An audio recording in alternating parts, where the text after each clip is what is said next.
Now, in his second inaugural address on January 20th, 2005, George Bush stood up behind the Capitol and he said the following words: "So it is the policy of the United States to seek and support the growth of democratic movements and institutions in every nation and culture with the ultimate goal of ending tyranny in our world.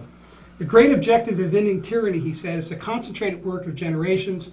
The difficulty of the task is no excuse for avoiding it." That's what George Bush said. I want to read you something that Jeane Kirkpatrick wrote years before that. In 1979, she wrote an article in Commentary magazine very critical of Jimmy Carter's policy towards Iran, where there was a revolution against a pro-American authoritarian in Central America. Ronald Reagan got that article from Richard Allen, who became his first national security advisor. He loved it. He ended up making Jeane Kirkpatrick his UN ambassador. Jeane Kirkpatrick said, "Although most governments in the world are, as they always have been, autocracies of one kind or another, no idea holds greater sway in the mind of educated Americans than the belief that it's possible to democratize governments anytime, anywhere, under any circumstances. This notion," Kirkpatrick said, "is belied by an enormous body of evidence based on the experience of dozens of countries which have attempted, with more or less, usually less success, to move from autocratic to democratic governments. Many of the wisest political scientists of this and previous centuries agree that democratic institutions are especially difficult to establish and maintain because they make heavy demands on all portions of a population and because they depend on complex social, cultural, and economic conditions," unquote. Who do you think was right? George W. Bush in his second inaugural address, or Jeane Kirkpatrick? I don't find them to be mutually exclusive. I think I agree with I agree with both statements in the sense that Kirkpatrick is right.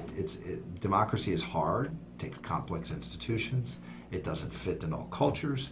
But Bush is also right that democracies tend to not have the ability to project power and to cause problems with their neighbors and to be enemies of the United States. So where we can and where it can work, then we should promote democracies. But we should not, as Kirkpatrick says, we should not fall into the folly that democracies can, at this point in time, work everywhere. And we need to look at places where that institution, either institutions that can support democracy already exist, and then seek, that kind of. For example, in Western civilization, I think the ground is reasonably fertile for democracies to exist and to thrive.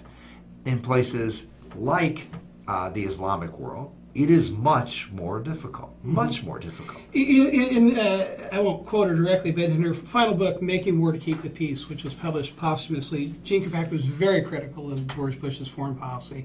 And she wanted to clarify what the Reagan doctrine was and how it worked. And she pointed out their prudential analysis of where this could be advanced. And you had the Reagan doctrine happening in Poland, where you had solidarity in a Roman Catholic country. You had it in Central America.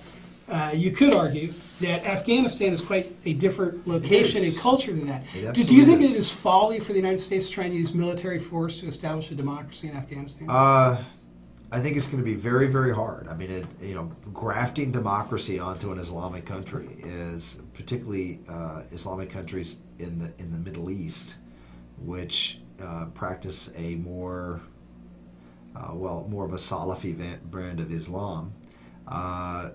That's a difficult thing, because that brand of Islam says that that Sharia which is the God-given law dictated to the Prophet by Allah, is complete and perfect and cannot be added to or subtracted from. So is Sharia law consistent with democratic government? In the certainly with the Islamist, no. With Taliban and Al Qaeda and Saudi Arabia and the Wahhabis, the answer is no. Mm-hmm. Sharia law is the complete law, and there's no room for man-made law. So are there areas within the Muslim world that are not as, I hate to use the word orthodox or extreme, whatever you want to call it, that where democracy can work? Yes.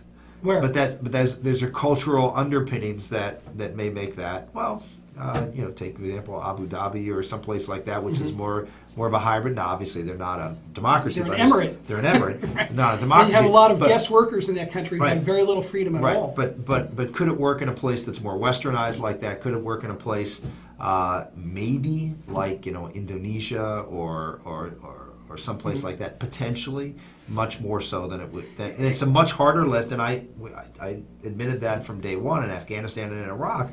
Iraq is different, but it's than Afghanistan, which is very tribal and very difficult. But Afghanistan is a very real and concrete question for people today. And it's a tough one. At CNSnews.com, we've maintained a database of all U.S. casualties in Afghanistan. That's based primarily on the Defense Department casualty reports.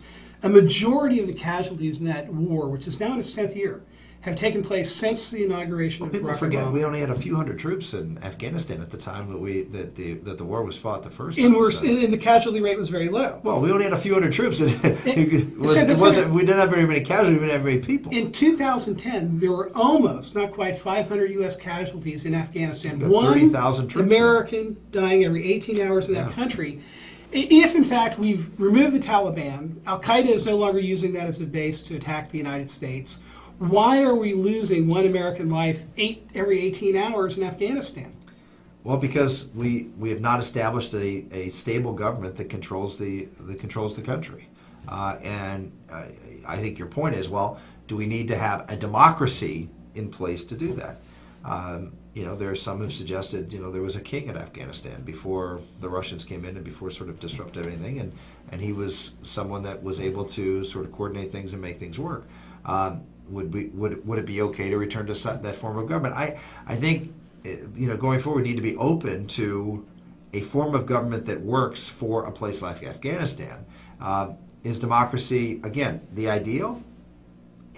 All things being equal, yes, but in this case, I'm not too sure all things are equal. So the justification for the U.S. to remain in Afghanistan now and continue to lose the lives of some young Americans is to make sure that we leave there with a stable government. We leave there not with the likelihood that when we leave, a government is reconstituted that will do the same thing that the government before we got there did. So on the margin, if we could move our troops into places where they're not in as much risk, they're not necessarily engaging Taliban insurgents or patrolling the Pakistan border, but they're maintaining the stability of the government in Kabul, we'd be achieving our strategic goal perhaps with fewer lost lives. And I think what we were finding is when we were performing functions on a more limited basis, that was not succeeding. That what was we saw the reestablishment of the Taliban within lots of areas of the country, and that the country was tipping back in the other direction. But bottom line is, you're satisfied with leaving a stable regime, not necessarily a democratic regime. I think right now in Afghanistan, what we should be focused on is a regime that is stable, that is pro-Western, and that would not reconstitute a threat to the country. Okay, to the country being the United States. President George W. Bush said a great deal